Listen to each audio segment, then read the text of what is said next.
और उस दिन बाकी लोगों की दावत चलती थी, उसमें ना लड़की की चीखों की आवाज़ थी, ना किसी चीज़ की कोई आवाज़ सुनता था। तो जो पहला कस्टमर है वो मुँह मांगी उसकी कीमत देगा और तब उस लड़की के साथ जाएगा। वो जब मेरे सामने खड़ा होकर कोई पुलिस वाला ये कहेगा बच्चा चाहिए, बच्चा बच्चा बच्चा, जो आपने नथुतराई की बात की वो उस समय होती थी जब इनकी अपनी बेटियां थीं। मतलब नाबालिग लड़की चाहिए एंटरटेनमेंट के लिए। एक दुश्मनी रहती है, भाई उसके कोटे पे चली गई, इसके कोटे पे ज़्यादा आ गए, उसके पे कम, लेकिन उस दिन ये सब एक होती हैं। अभी नए नए ओयो खुल गए हैं, उनके लिए आपका कॉल गर्ल्स हैं। जब तक नाक में नथ नहीं रहेगी तब तक वो लड़की जो है वर्जिन है वो, और उसे कोई मांग भी नहीं सकता, कस्टमर भी नहीं मांग सकता। एक ही जगह इनका दावत होती है, हलवाई बैठता है, सब खाना पीना उसी दिन होता है और बोली लगती थी लड़की की। नथुतराई जिस दिन होती है उस दिन वो पूरे बाजार की दावत करती हैं अपनी। कोठा नंबर 56, कोठा नंबर 57, 64, 62, 65, बहुत सारे कोठों का आपने नंबर आपके सामने आया होगा, लेकिन शायद आपको पता नहीं कि इन कोठों पे होता क्या है। दरअसल हम बात करें तो मुजरा, नाच गाना, संगीत, ये तमाम चीज़ें तो होती हैं, लेकिन इनके साथ में एक ऐसी जगहों पर एक वर्ड इस्तेमाल किया जाता है नथ उतरवाई का। क्या होती है नथ उतरवाई, किस वजह से होती है, किन की होती है, और नथ उतरवाई के बाद में आखिर वो लड़की उस जाल में पूरी तरीके से आके कैसे फंस जाती है। अतुल शर्मा जी मेरे साथ हैं, जान लेते हैं इस नथ उतरवाई का पूरा किस्सा, पूरी कहानी और इसका पूरा वो प्रोसेस जो कोठों के लिए बहुत महत्व रखता है। मैम फिर से स्वागत है आपका। मैम ये नथ उतरवाई क्या है, क्योंकि अक्सर हमने फिल्मों में या हमने अगर कहानियों में देखें तो मुजरे तो बहुत देखे हैं, पायल की झनकार देखी, चूड़ियों की खनकार देखी, ये पर्टिकुलर एक वर्ड का जो इस्तेमाल किया गया नथ उतरवाई, कहते हैं कि नथ उतरवाई के बाद में फिर लड़की जाल में पूरी तरीके फंस जाती है। क्या है ये कहानी? देखिए वैसे तो अगर इस बदनाम बाज़ार की तो पूरा स्ट्रक्चर देखने के लिए कहें तो ये उस समय अभी तो बहुत कम हो गया। ये कम क्या हुआ है ही नहीं, जब से बाहर की लड़कियों का आना जाना हो गया है तो नथुतराई जैसी सिस्टम ख़त्म कर दिया इन्होंने। क्योंकि उनसे क्या मतलब, अब तो जब मेरे सामने खड़ा होकर कोई पुलिस वाला ये कहेगा बच्चा चाहिए, बच्चा बच्चा बच्चा, वो मुझे नहीं जानता था, मतलब नाबालिग लड़की चाहिए। लेकिन एक समय ये था कि जिस तरह से हमारे यहाँ मतलब लड़का बच्चा पैदा। रोकना चाहूँगा अब आपको, आपने एक वर्ड इस्तेमाल किया कि पुलिस वाला रोक कर कहता है कि बच्चा चाहिए, ये समझ में नहीं आई मेरी कुछ। मतलब नाबालिग लड़की चाहिए एंटरटेनमेंट के लिए, ये पुलिस वाला कहता था। और ये कब की बात है मैडम?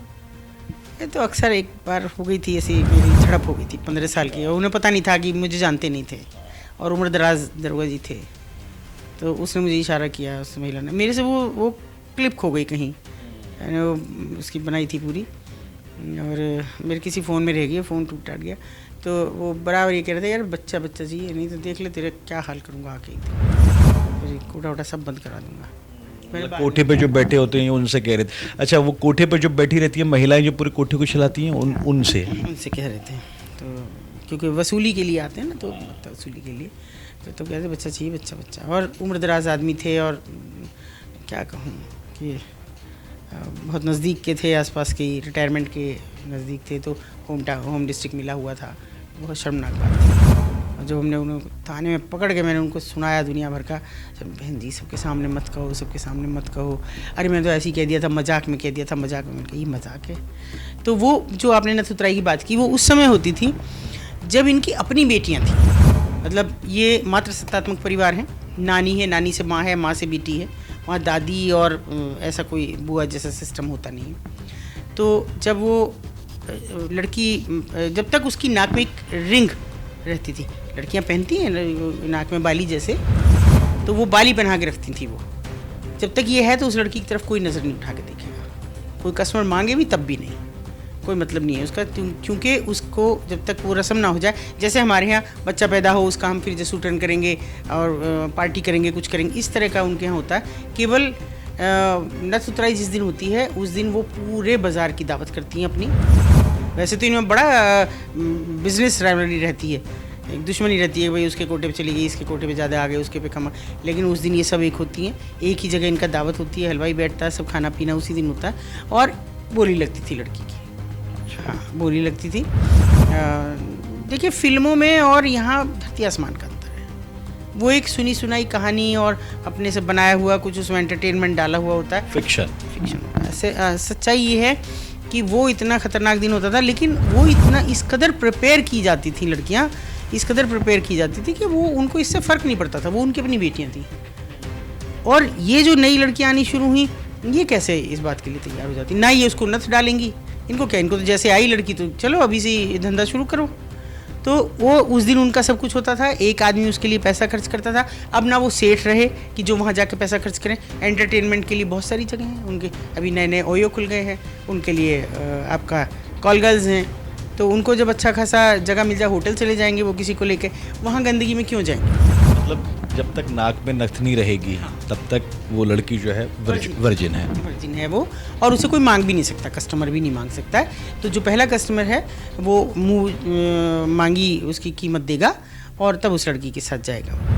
तो ये सिस्टम होता था। और उस दिन बाकी लोगों की दावत चलती थी, उसमें ना लड़की की चीखों की आवाज़ थी, ना किसी चीज़ की कोई आवाज़ सुनता था, बस केवल वो अपनी दावत, अपने नाचने गाने में, पूरा बाज़ार झंडियों से सजाया जाता था।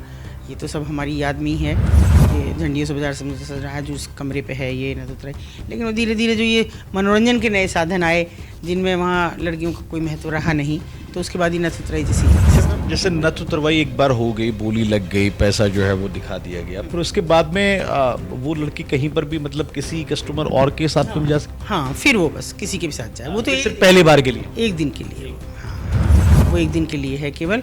और उसमें उम्र, रंग रूप कुछ नहीं देखा जाता आदमी का, जो आ रहा है बोली लगाना उसका पैसा देखा जाता है, जो सबसे ज़्यादा पैसा देगा वो उस लड़की के साथ पहली बार बैठेगा, बस ये वहाँ सिस्टम था। उस लड़की की मर्जी कोई मतलब नहीं रखती, और उसके बाद तो वो खुला है कि रोज़ ग्राहक का ओवर कमाओ बस। शुरुआत में आपने एक जिक्र किया पुलिस वाले साहब का, वर्दी वाले साहब का, कानून के रखवालों का, जिन पे हम बड़ा अभिमान करते हैं, मान करते हैं।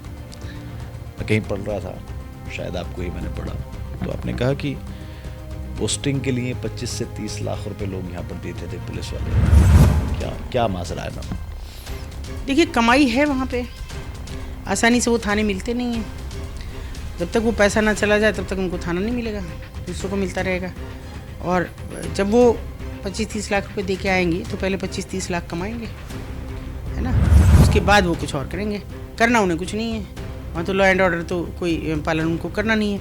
उनको तो बस ये है कि कहीं झगड़ा ना हो गया हो, देख लो जाके, या गए तो मुफ्त में मारपीट भी है, छिनौती भी है, और मुफ्त में सेक्स की भूख भी मिटानी है। तो ये सब चीज़ें तो फ्री में हैं उनके लिए, और बाकी तो पैसा लेना ही है जो महीने का बंधा हुआ है। मतलब महीने का क्या, हर लड़की का, हर कोठे का बंधा हुआ है जो। अच्छा मैम, क्योंकि नथ उतरवाई की बात हमने की, और एक पर्टिकुलर कोठे जिनके नंबर बाकायदे लिखे रहते हैं यहाँ पे होता था, मेरा सवाल ये है कि क्या कोई ऐसी परमिशन, कोई ऐसा कागज़ इन कोठों के पास में होता था या होता है जिनके बुनियाद पर जो है ये चला रहे हैं? क्योंकि अगर चल रहा है, पुलिस वाले वहाँ से कमा रहे हैं, तो कुछ ना कुछ तो वहाँ पर होगा ऐसा जो उनको ताकत दे रहा है चलाने के लिए, या रुक नहीं पा रहे हैं। देखिए, जब अभी देख रहे हैं आपके सामने सीओ ऑफिस है, बिल्कुल मुहाने पे है, तो पता नहीं है क्या पुलिस को? ये नहीं पता है कि यहाँ पे धंधा हो रहा है, यहाँ पे लड़कियाँ आ रही हैं, यहाँ पे सब कुछ हो रहा है, और हम निकाल रहे हैं रेड करके। हमको कहते हैं कि आपको कैसे पता लग जाता है? मैडम, हमें तो पता नहीं लगता, पता नहीं क्या आप कहती रहती हो, और जब निकल जाती है तो मुँह छिपा के इधर उधर बैठते हैं। ऐसा है कि ये कोई उनको ताकत नहीं मिल रही। ताकत मिल रही है उनको पुलिस से, ताकत मिल रही है उनको प्रशासन से, क्योंकि मैं ऐसे ऐसे लोगों को जानती हूँ कि जिनके सामने मैंने उनसे देखिए शनाख्त परेड कराई। मैंने शनाख्त परेड कराई कि करो, लड़की झूठ बोल रही है ना कि 250 रुपये और पर डे एक बोतल देते हैं। हाँ, कौन लेता है? लड़की ने कहा ये लेता है। तो मैंने बोले अरे ये तो झूठ बोलती हैं। मैंने कहा तो शनाख्त परेड करा दो, अपने 10-20 पुलिस वाले खड़े कर दो, अगर ये उसी पुलिस वाले को पकड़ेगी तो समझो ये सच बोल रही है, तब आप उसे जेल भेजेंगे। 15-20 लोग थे खड़े करे, लड़की ने एक ये रोज़ लाता है 250 रुपये और एक बोतल। पुलिस वाले की तरफ इशारा। सिपाही था वो सिपाही खेल गया वहाँ पे, क्योंकि IPS भी और SHO भी और सब लोग बैठे हुए थे। यही कारण था कि मैंने अपने घर तक कभी किसी को आने नहीं दिया, सिर्फ यही कारण था, क्योंकि वो मेरे घर बहुत चक्कर काटे। मैंने कहा मिलने से बिल्कुल मैंने इनकार कर दिया। मैंने कहा बिल्कुल भी नहीं, बिल्कुल नहीं, मैं मिलूंगी ही नहीं, मैं जानती नहीं तुम कौन हो, मेरे घर क्यों आए। जो भी उसे लेके आया था उसने कहा मैम एक बार तुम्हारे तो, मैंने कहा नहीं, मैं बैठक तक आऊँगी भी नहीं। हरियाणा, क्योंकि देखिए ऐसा कि अगर पुलिस का प्रोटेक्शन ना होता, है ना, ये कोई लीगल थोड़ी है। जब लीगल नहीं है तो आप क्यों नहीं उसको डिमोलिश करते, क्यों नहीं ख़त्म करते उस बाज़ार को? तो लीगल तो कहीं भी नहीं है पूरे विश्व भर में भी।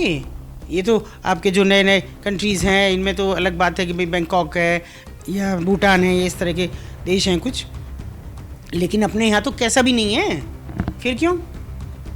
क्योंकि मंशा नहीं है, पैसा चाहिए भैया दे दो बस। एक और सवाल कर लेता हूँ इस कड़ी से जुड़ा हुआ। आपने माँ, बेटी, नानी, 3 पुश्तों की बात की थी नथुतरबाई के वक्त पे, मुझे अब याद आया। ये बच्चे जब दुनिया में आते हैं, जब पैदा होते हैं, तो माँ तो इनकी ऑब्वियसली होती है, क्या कोई पर्टिकुलर बाप का भी टैग जुड़ा हुआ है? अब तो इनको पता है, पर वो उसको आइडेंटिफाई कौन करे?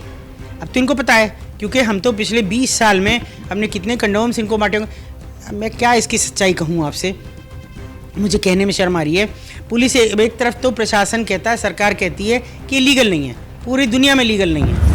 दूसरी तरफ स्पेशली सरकार की तरफ से स्थानीय जो भी मेडिकल है या हॉस्पिटल, डिस्ट्रिक्ट हॉस्पिटल्स हैं, वहाँ से इनके लिए कंडोम्स वितरित होते हैं। क्यों?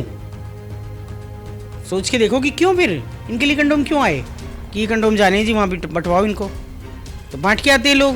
पूरा नाको जो बना हुआ है, जो एड्स कंट्रोल सोसाइटी है, वो कहती है कि स्पेशली एनजीओज को प्रोजेक्ट मिले हुए हैं तो वो जाएं इनके बीच, थोड़ी वो फैलाएं कि भाई जागरूकता, बिना कंडोम के आप सेक्स नहीं करेंगी, और कंडोम भी दे के आए उनको।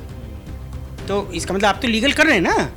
अगर सरकार दे रही, अगर हम लोग दे रहे हों, एनजीओज प्राइवेट दे रहे हों, तो चलिए मानना समझा जा सकता है कि हम समझाने के लिए कर रहे हैं। सरकार क्यों दे रही है? क्यों अलग से डिपार्टमेंट पूरा का पूरा बता रखा है? वो कहते हैं कि हमने एड्स से बचने के लिए। तो इसका मतलब आपको पता है कि वहाँ एड्स हो सकता है, वहाँ इसका मतलब पता है इलीगल सेक्स हो रहा है, तभी तो आप कर रहे हैं। अगर इलीगल सेक्स नहीं होगा तो आपको एड्स का डर क्यों? तो ये मतलब मैं बता नहीं सकती कि सरकार की क्या नीतियाँ हैं, और इनके एजेंडे में नहीं है सरकार के में वेश्यावृत्ति, कहीं भी एजेंडे में नहीं है। और आप देखिए कि जब वो केवल तब है जब चुनाव होंगे तो उनके कोठे पे चले जाएंगे बहन जी वोट देना, तो वो बहन जी हो जाती हैं। उसके बाद वो रात के अंधेरे में कोई मुँह छिपा, अब तो कोई नहीं जाता है, लेकिन फिर वो कुछ नहीं रहती हैं। फिर उनका आपके एजेंडे में उनके पुनर्वास में कुछ नहीं है, उनके आधार कार्ड ये सब हमने बनवाए, आधार कार्ड, वोटर कार्ड, आइडेंटिटी छिपा के दिखवाइए ना। फिर उनका जब आप सेक्स वर्कर कहते हैं, ITP एक्ट कहता है सेक्स वर्कर, यौन कर्मी, है ना, तो आप दूसरों को भी तो कार्मी की तो कहते हैं। ये रेल कर्मी है, ये पुलिस कर्मी है, यही तो कहते हैं, है ना, वो भी यौन कर्मी है। जब आप उन्हें कर्मी का दर्जा दे रहे हैं तो फिर उनके पुनर्वास और उनके जो पुनर्स्थापना के लिए योजनाएं क्यों नहीं है आपके पास? एक पुलिस वाला मरता है, एक सरकारी कर्मचारी मरता है, उसके बच्चे को नौकरी मिलती है। एक यौन कर्मी मरती है, क्या मिलता है उसके बच्चे को? कुछ नहीं, सिवा प्रताड़ना, लांछन, बदनामी, इसके अलावा कुछ है उनके पास? क्यों नहीं? आप जब कर्मी मान चुके, ITP एक्ट के तहत ये मान चुके कि यौन कर्मी है, तो इसका मतलब है वो, आपने तो मान लिया ना। फिर क्यों नहीं करते आप इनके लिए कुछ भी? एक एजेंडे में कहीं बता दीजिए कि ये महिलाओं के लिए, ये महिलाओं का बड़ा चिल्ला रहे हैं, सरकार ने फिलहाल चिल्ला रही है, मुझे कहने में कोई संकोच नहीं होता। कहाँ है ये? महिलाएं नहीं है, ये आपने कौन सी कैटेगरी बना दी? आप एक तरफ तो कहते हैं आपने किन्नरों को भी थर्ड जेंडर मान लिया, ये कौन सा जेंडर है? इन्हें बताइए ना कौन सा जेंडर है ये। इनके लिए कुछ नहीं है, जबकि वो तो कहती है कि भाई जो आइडेंटिफाइड रेड लाइट एरिया है, चाहे कबाड़ी बाज़ार है या GB रोड है या आपके सोनागाछी है या फिर कमाटीपुरा है, ये तो दुकानें हैं, ये तो वो दुकानें हैं जहाँ वो बैठी हैं। अगर आप ही नहीं जाएंगे वहाँ तो उनकी दुकान तो बंद हो जाएगी। वो कहीं बर्तन मांजेंगी, वो कहीं रोटी बनाएंगी, किसी के घर झाड़ू पोछा करेंगी, कुछ भी करेंगी पेट भरने के लिए। फिर आप क्यों कहते हैं ये बात कि वही ख़राब हैं? वो ख़राब नहीं है कि जो कॉल गर्ल हैं, जो लैंप पोस्ट पे खड़ी हैं, जो पोल्स पे खड़ी हैं, जो होटलों में जा रही हैं, वो नहीं है। केवल ये औरतें ख़राब हैं, टारगेट है ये ख़राब औरतें, और मुझे एतराज़ है ख़राब कहने से। चेंज हुआ है थोड़ा सा माहौल, पहले कोठों पर जाया करते थे, अब हाँ कुछ अब ऐसा हो गया कि होटल्स वगैरह में चले जाते हैं। वो समझ, बस यही फ़र्क है। वहाँ रह गए ठेले वाले, स्टेक होल्डर हैं उनके, रिक्शा वाले, जूता पॉलिश करने वाले, मजदूरी करने वाले, वाइट वॉश करने वाले, वहाँ से निकले, पैसा कमाया, सीधे वहाँ चले गए। घर में बच्चा रो रहा है, भूखा रो रहा है, दारू पी, वहाँ चले गए कोठे पे, वो 4 गालियाँ उन कोठे वालियों को निकालेंगी, लेकिन ये नहीं पता करेंगी कि तेरा पति क्यों गया, तुम्हारा बेटा क्यों गया, तुम्हारा भाई क्यों गया, कौन जाता है वहाँ। हमारे आपके बहन, आपके भाई, बेटे, पति तो जाते हैं, वो थोड़ी पकड़ के आपके घरों से खींच के लेके जा रही हैं। तो उन्हें बुरी औरतें कोई कहता है तो मुझे सख्त एतराज़ है। सोच का फ़र्क है दरअसल। अतुल जी ने जो बताया, बड़े सोच का फ़र्क है। स्टैंडर्ड जो है वो स्टैंडर्ड के नाम पे अब हो तो सब कुछ रहा है। पहले कोठे हुआ करते थे, नंबर होते थे, रईस लोग जाया करते थे। अब होटल्स में जा रहे हैं, कहीं और जा रहे हैं, रेस्टोरेंट वगैरह में जा रहे हैं, कहीं और अपना अरेंजमेंट कर लेते हैं। फ़र्क सिर्फ इतना ही है, लेकिन फिर भी कोठे वालियों को ख़राब कहा जाता है। यहाँ एक बात और है कि इनका मनोरंजन कर विभाग में रजिस्ट्रेशन होता है। नाचने गाने का लाइसेंस होता है इनके पास। जिसे फ्रेम करके बाकायदा टांगे रखती हैं। यहाँ तो नाचना गाना है जी, यहाँ कुछ नहीं है। तो और पुलिस वाले भी कहते हैं अरे वो नाचने गाने का तो काम करती हैं, आप भी मैडम पता नहीं क्या करती रहती हैं। और ये कौन लड़कियां हैं जो निकल के आ रही हैं, ये कौन लोग हैं जो दिन रात वहाँ जा रहे हैं, दिन में भी गाने गा रहे हैं, वहाँ पे क्या करने जा रहे हो। मनोरंजन के तो बहुत सारे साधन पड़े हैं। कौन जा रहा है वहाँ गाना सुनने, कौन उनकी गज़ल सुनने जा रहा है, किसको आ रही है, किसी को नहीं आती। पुरानी औरतों को छोड़ के किसी को वहाँ गाना नाचना नहीं आता। तो सवाल बहुत सारे हैं और सोच भी बदलनी होगी। अतुल शर्मा जी ने मेहनत तो बहुत की है, और नथ उतरवाई क्या होती है ये भी हमने आपको बताया, पुलिस वाले का रोल क्या होता है ये भी बताया, सरकार क्यों पीछे है ये भी तमाम चीज़ें हमने बताई। एक कड़ी और लेके आएंगे, एक पर्टिकुलर कहानी आपको बताएंगे, लेकिन तब तक के लिए इजाज़त, नमस्कार।